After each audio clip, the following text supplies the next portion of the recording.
This week's Parashat Korah. So we spoke already about the head of Korah trying to lead a rebellion against Moshe Rabbeinu. He's saying we're all holy. I want to be Kohen Gadol also. And we brought down the Midrash that Korah came dressed in a talit shekulat Tekhelet, in a talit, a beged that was 100% made of all Techelet strings. And he was arguing with Moshe Rabbeinu that you don't have to add a string of Techelet to it because it's already all Techelet.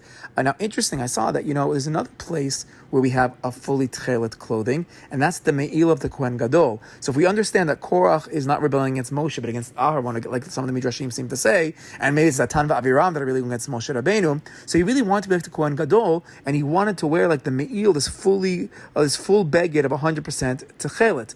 But I saw a deeper idea. What was this sin of Korah, that he wants to have the holiness, he wants to grab onto the holiness, he wants to be the superstar when it comes to Kedusha? So I saw the following idea in the Ramban in last week's parasha. I read the words in the Ramban. I didn't know what he was speaking about. And then I started looking it up and I found some really awesome stuff. But we're going to get a little mystical here. We're getting deeper, people. Okay, so at the end of last week's parasha, we have the mitzvah of the tzitzit and the mitzvah of the techelet. Afterwards, Hashem tells us, "V'lo tatu acharei levavchem v'acharei einechem." So Hashem says, you're going to wear the tzitzit, you're going to put the string of Techelet on the tzitzit, and this is going to help us, but don't stray after our hearts and after our eyes. So says the Ramban, explaining these words. This is in the section of the Ramban that the art school actually won't even translate. It says the Kabbalistic explanation, and they skip this part. But it says as follows. Maybe we can try to understand it. Va'amar, ve'lo taturu aharei levavchem. And says God, don't go after your hearts. Lazhir mimena shelo yit'uba. It's coming to warn us, don't mess up in it. What does it mean, mess up in it? Don't mess up, and I saw the commentators in the Ramban bring down, don't mess up in your understanding of the tzitzit, of the Techelet, or don't focus too much on the Techelet and think that it's separate from the white. And he says, this is what the rabbi said, don't go after your hearts. That's going to be like avodah zarah. Asher atem zonim zo avodah zarah. Don't go after the eyes and the heart, because that's going to lead to heretical thoughts, to idolatrous thoughts. And he says, shelo yaharu min atchelet beminut o ba'avodah zarah. He says, you don't want to meharher, you don't want to think in the Techelet or from the Techelet, heresy and avodah zarah, aval yakol lachen tzitzit, but everything should be all together tzitzit. So in some kind of Kabbalistic way, the Ramban is saying, you fear the avodah zarah or the minut, feel the idolatry and fear the heresy that can come out of Techelet. What is the heresy that can come out of Techelet? So Rabbeinu Behaye brings down a similar fear in his section on last week's parasha, where I think it looks like he's actually explaining the Ramban, where he explains that people might chas v'shalom think there's shtei reshuyot, there's two different things in charge. They're going to separate the Techelet from the white and think there's separate things in charge of the world, whatever that means. Okay. We already spoke in the past that Techelet is this mitzvah that's transcendent. It takes us all the way up to God. As Rabbi Meir says, you look at the Techelet, it reminds you of the ocean, it reminds you of the water, which reminds you of the heavens, which takes you all the way up to Hashem's kisei hakavod. So it's taking you up to very spiritual holy place. You're getting to God Himself. Okay, so here's the idea that I saw. So how do you do that? You look at the tzitzit, and you take a little glimpse at it, and you're supposed to awaken your imagination and get all the way to the spiritual level of God. The actual language of tzitzit, one of the interpretations of tzitzit, comes from the language of lehatzitz. Lehatzitz is to look at, to peer at, to look like the side. As we say in Shir Hashirim, Hashem says, mitzitz mina harakim. He peers through us through the lattice work. It's a little bit of a glimpse. We want to get a slight look at the Kedusha. We look at the Techelet, and it's supposed to bring us all the way up to a Kadosh Baruch Hu. So here's the idea that I saw to explain this Ramban, and I think it's unbelievable. There's a Gemara in Chagiga, Daf Yud Dalet Amud Bet. It's one of the deepest Gemarot in the whole Gemara. And says the Gemara as follows.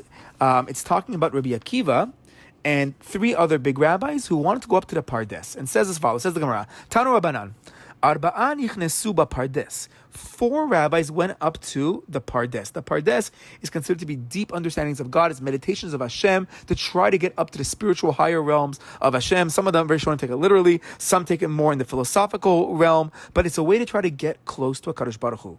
So 4 rabbis try to get up to the Pardes. Now the Gemara doesn't say this, but from what I saw from the commentators, that Pardes is this way to get a glimpse of HaKadosh Baruch Hu. There's even a midrash that relates the Pardes to Gan Eden, but it's a way to try to get to HaKadosh Baruch Hu. They want to relate it to the Kisei HaKavod, to what we see happening with the Techelet, to what we see happening in our Parshiyot. So it says as follows, says the Gemara, Arba'a nichnesu b'Pardes ve'eluhen ben Azai u'ben Zoma Acher v'Rabbi Akiva. 4 of them went up, Ben Azai, Ben Zoma, Acher is Elisha ben Avuya, who's going to become a heretic from this, and Rabbi Akiva. Amar lehem Rabbi Akiva. Rabbi Akiva, before they went up, he gives them a warning. He tells them,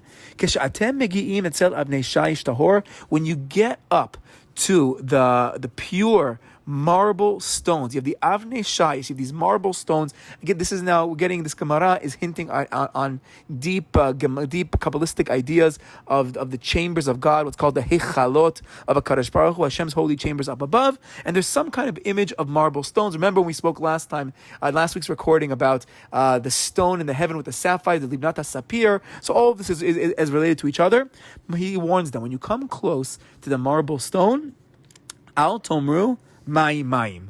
Don't say water, water. You're gonna get to this place and you're gonna be like, I can't go any further, I can't make it. There's water, water. There's waves and waves, there's waters, there's galim, galim. He says, don't say that. Why? Mishum shene'emar dover shekavim lo yikon leneged einai. Because it says, someone who speaks lies shall not abide before my eyes. It's a lie. It's not true. It's sheker. Don't say that there's water because it's sheker. On the most simplistic level, a shiny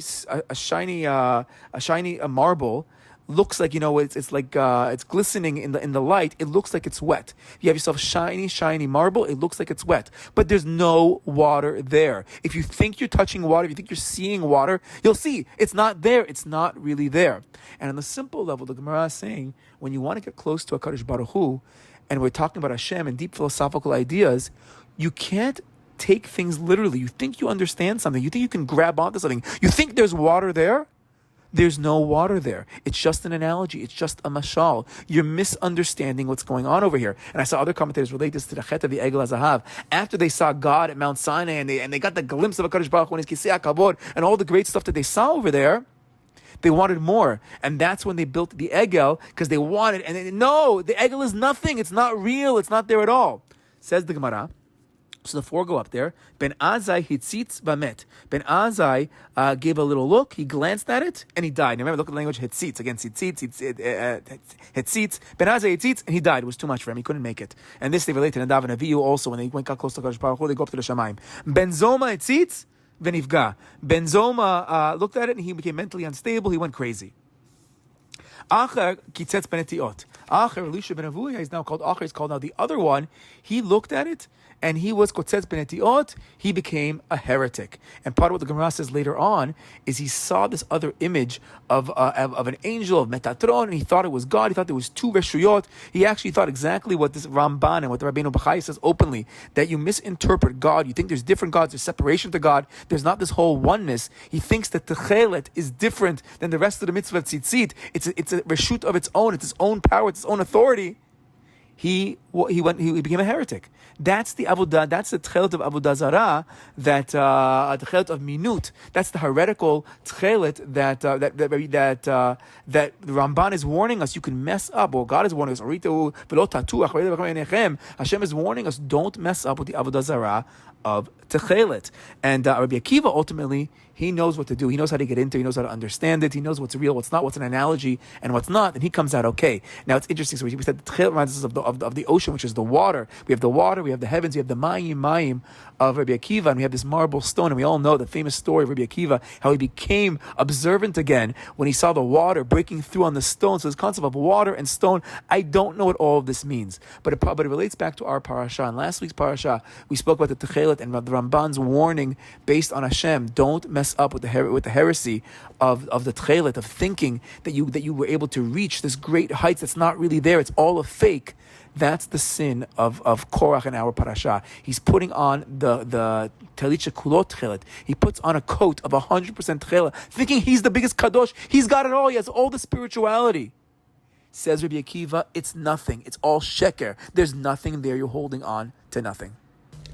To add one more little idea, I saw the idea of water itself symbolizes this concept where you think you have something, but there's nothing actually there. You take water and you look at the color, the Tekhelet, the blue-green, the ocean that goes into the sky. But if you actually take water, put it in a cup, it's clear. The color is not there. And that again is the fear of the heresy of Techelet, when we take these deep ideas of God and think it's blue, think it's something there, and take it for what's not, and take things too literally.